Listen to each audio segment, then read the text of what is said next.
তারেক রহমান ক্ষমতায় আসার পরে মিষ্টি মিষ্টি আলাপ দিচ্ছেন, সুন্দর সুন্দর কথা বলছেন, রাকিব ভাই দেখা হলে বলেন যে আমরা এখন ভালো রাজনীতি ফলো করার চেষ্টা করছি। তাহলে এই যে আবার ছাত্রলীগের কায়দা ফলো করছেন, আবার ছাত্রলীগের সেই আওয়ামী কায়দার রাজনীতি ফলো করছেন, একটু সতর্ক হয়ে যান ভাই। আপনাদের সামনে আরো 15 বছর আন্দোলন করেছেন একসাথে, আপনাদের সবকিছু আমরা জানি আপনারা এর আগে কেমন ছিলেন, আমরা জানি আপনারা কেমন করে সন্ত্রাসী আচরণ করেন এবং এমন সন্ত্রাসীকে কেমন করে প্রতিহত করতে হয় সেটাও আমরা জানি।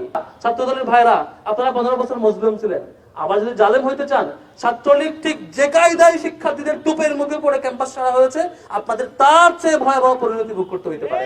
আপনারা সতর্ক হয়ে যান। তারেক রহমান সাহেব গত কিছুদিন ধরে তারা বলছেন শিক্ষা ক্যাম্পাসগুলোকে তারা সংস্কার করতে চায়, ভালো পথে রাখতে চায়। শিক্ষা মন্ত্রণালয়ের সব সম্মানিত মন্ত্রী, মাননীয় মন্ত্রী, তিনি বারবার বলছেন ক্যাম্পাসে ভালো পরিবেশ আনতে চায়। যদি আপনাদের দলীয় গুন্ডা বাহিনীকে নিয়ন্ত্রণ না করেন আর এইভাবে সন্ত্রাস আর চাঁদাবাজ আর লুণ্ঠনে ব্যস্ত রাখেন, শিক্ষার ক্যাম্পাস, এই সুন্দর ক্যাম্পাস কখনো ফিরে আনতে পারবেন না। বরং শুধু ছাত্রদল ডুববে না, বিএনপি কে সতর্ক করব, আপনাদের সুপিরিয়র প্ল্যাটফর্ম যে বিএনপি সহ তার চূড়ান্ত পরিণতির দিকে যাচ্ছে। একমাত্র দায়ী থাকবে ছাত্রদল। কালকে ঘটনা একটু খুলে বলা দরকার। কালকে ছাত্রদল কি পরিকল্পনা ছিল, কতটুকু পেরেছে আপনাদের কাছে ক্লিয়ার করা দরকার।